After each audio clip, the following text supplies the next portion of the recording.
You know, it's interesting to look at some of the differences between a track saw and a modern cordless circular saw. You know, it used to be if you were building cabinets, really the best choice would be some sort of a track saw, whether that was corded or cordless. That would be the cleanest cuts really you could possibly get using that track as a straight edge guide. But with some of the advancements in these cordless circular saws in different sizes, either 6.5 or 5 3/8 size blades, they're really impressive, and if you add a clamp-on straight edge, they can do just about as good as a track saw. So let's have a detailed look. Well, track saws are definitely the accuracy king, and that's why you see cabinet builders and people who are doing fine furniture often go the extra mile and get that track saw, because you have things like a splinter guard, nicely enclosed blade, and really good dust collection. So if all those features matter to you and you need the highest quality cuts and want to just follow a precision straight edge guide, and I like the Milwaukee version of these tracks. So if you need that type of accuracy, you know, you're probably going to have to spend the extra money and go with a plunging track saw. But with the modern batteries like the M18 system, these really go the distance and they're a great option. If I had a choice between a cordless and a corded style track saw, I would definitely go the cordless route. On the circular saw side, they've really done some recent improvements that make me think the difference between a track saw and an upgraded circular saw is getting smaller and smaller, but they've got a nice rafter hook on this one, so it's appropriate for framing applications, yet it's nice and lightweight. You got a belt hook as well to get you up the ladder, magnesium guard and base, so I think that's a good combination. It's very sturdy, but it keeps a nice lightweight feel to this tool. For either the 6.5-inch circular saw or the track saw, you'll get the best results with this M18 XC 6.0 battery. It's their 6 ampere-hour battery and really goes the distance for tools like this. And this 6.5-inch saw has a brand new feature that you won't find anywhere else. It's actually got blade detents at 1/2 inch, 3/4, and then at 1.5 inches.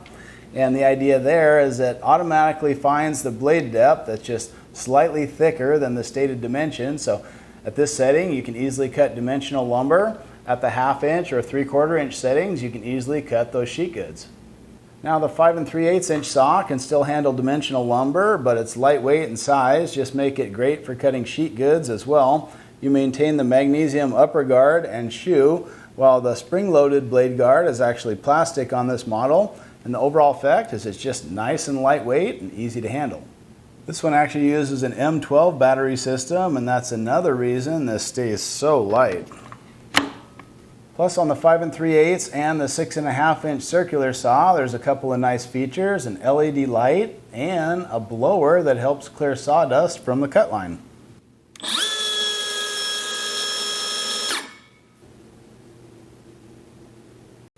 And if you want to get serious about dust collection, both of these saws come with a dust collection fitting, and that very nicely fit the 1.5-inch dust extractor hose that I use. So it's just great to see that these circular saws are adopting more and more of the premium features that you'd expect only on a track saw. If you're new to high-powered cordless tools, always treat that thing like it's plugged in when the battery is installed, and of course, remove the battery for blade changes and maintenance. And then just a weight comparison between the three. With the track saw, no battery, comes in at 9 pounds 3 ounces. The 6.5-inch circular saw, tool only, comes in at 6 pounds 10 ounces. And the 5 3/8 inch circular saw weighs in at 4 pounds 13 ounces. And I tell you what, even with the addition of that M12 battery, it still stays really light. Just 5 pounds 12 ounces, so really manageable with this one. It just feels great in the hand. So if you're in the market for a new cordless saw, it is a decision you'll have to make whether you want to spend a little extra and get a track saw that's really dedicated for cabinet making and the most precise cuts, or whether you can get by with just a really nice upgraded cordless circular saw and a clamp-on edge guide of your own. So it's a tough decision to make, but I tell you, with some of the recent improvements in the cordless circular saw, sometimes I lean that direction, especially if budget is an issue.